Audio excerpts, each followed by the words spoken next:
এটা একটা সাদা শাড়ি। এটা অনেকবারই আমি স্কুলে পরে গেছি, বিভিন্ন প্রোগ্রাম, মানে 15ই আগস্ট, 26শে জানুয়ারি, 23শে জানুয়ারি।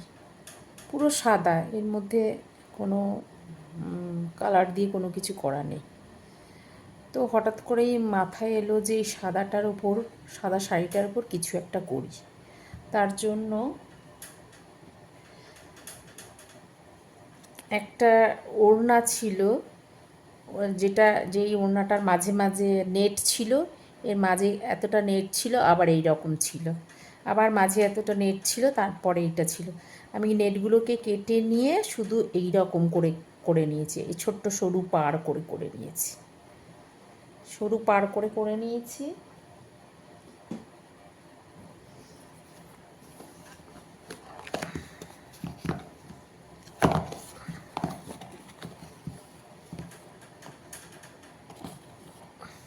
আর এরকম কিছু কিছু গোল গোল কেটে নিয়েছি, এরকম গোল গোল কেটে নিয়েছি।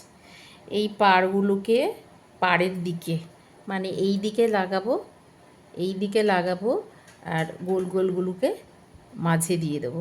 সাদা শাড়িটা তাহলে অন্যরকম দেখতে হয়ে যাবে, সেই উদ্দেশ্যেই আমি এইটা আর এইগুলো নিয়েছি। এই যে যেমন এইটা হাতে সেলাই করে পাড়টা বসিয়ে নিয়েছি, হাতে সেলাই করেছি। পাড়টার দুপাশ থেকে সরু সরু করে সুতো দিয়ে হাতে সেলাই করে নিয়েছি, মেশিনে নয়, হাতে সেলাই করা। হাতে সেলাই করে নিয়েছি পুরো পাড়, এরকমভাবে পাড়ে হাতে সেলাই করে নিয়েছি। এবার এই ছোট্ট ছোট্ট যে গোল গোল বিন্দির মতো যেগুলো করেছি, সেগুলো মেজারমেন্ট করে করে সেগুলো মাঝে মাঝে দেব। এগুলো যেমন সেলাই করে নিয়েছি, এগুলো মেজারমেন্ট করে করে এরকম মাঝে মাঝে দেব, এরকম করে মেজারমেন্ট করে করেই নিতে হবে। এগুলো পুরো শাড়িটাকে এরকম আলাদা লুক চলে আসবে, এটা একটা সাধারণ শাড়ি দেখতে অন্যরকম লাগবে। সেই জন্যেই আমি এটা করেছি, যে এই শাড়িটা অনেকবারই পরা হয়েছে, এটাতে নতুনত্ব লুক আনার জন্যেই মাথা থেকে এই আইডিয়া বের করেছি।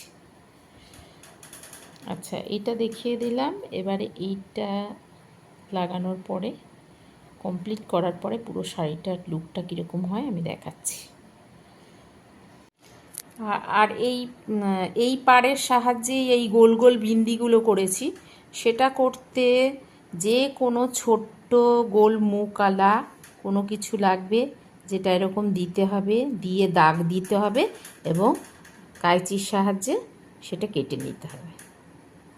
ঠিক আছে, যে কোনো গোল কোনো কিছু এরকম, যে কোনো গোল কোনো কিছু এর সঙ্গে এর ওপরে দিয়ে এরকম দাগ দিয়ে কাঁচির সাহায্যে কেটে নিলে এরকমভাবে এই যে এরকমভাবে পরপর পরপর পরপর লাগিয়ে দিতে হবে। এখানে আঁচলের দিকটা করতে হবে, আঁচলের দিকটা করে নিয়ে তারপরে ভেতরের দিকটা।